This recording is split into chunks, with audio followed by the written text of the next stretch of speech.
Rêveberên saziyên sivîl û sendîkayên perwerdehiyê yên Dîarbekirê di nav pêşniyarê xwe yên ku pêşniyarê Lijneya Bilind a Perwerdehiya Tirkiyeyê kirin da daxwaza ji dibistanên seretayî heta lîsansê bi zimanê Kurdî jî perwerdehî wek misogerî bêdayîn kirin. Eğitimdeki eşitsizlikler üzerine Rêveberê Dîergê Azîz Yan balê kişand ku ji sala 2012 ve ji xwe duwarê zimanê Kurdî de hengav hatine avêtin. Lê dikare li wan gavan bê zêdekirin û li gor destûra perwerdehiyê jî ku dibêjin, divê ji bo hemû civakê derfet û firsendên perwerdehiyê wek hev bin jî wek fermî perwerdehiya zimanê Kurdî jî bêdayîn. yasaklamadan, baskıdan sonra işte 2012'de başlayan bir süreç var.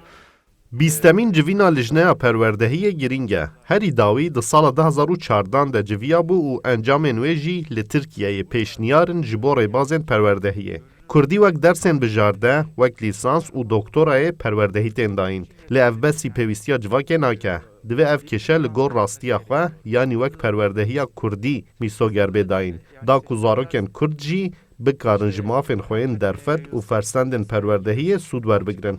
Loma jî me pêşniyara misogerkirina perwerdehiya Kurdî pêşniyar kir. Divê êdî bi Kurdî jî perwerdehî bêdayîn û derfetên perwerdehiyê bi esasên wekhevî bigihên zarokê Kurd jî. Rêveberên saziyên sivîl û sendîkayan balê dikşînin ku heger wezaret û rêveberiyên perwerdehiyê bixwazin dikarin piştgirî û hevkariyê bikin ku perwerdehiya zimanê Kurdî jî bê misoger kirin. Fırsat eşitliği.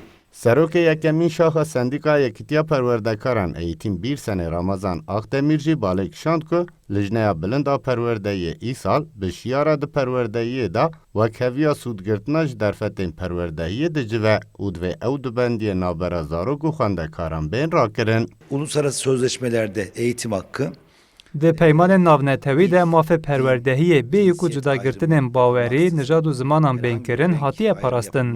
Divê li Tirkiyeyê jî cudagirtinên ku ji ber ziman hene bên rakirin û plansaziyên baweyekî wekhev ji perwerdehiyê sûdwergirtinê bên nirxandin.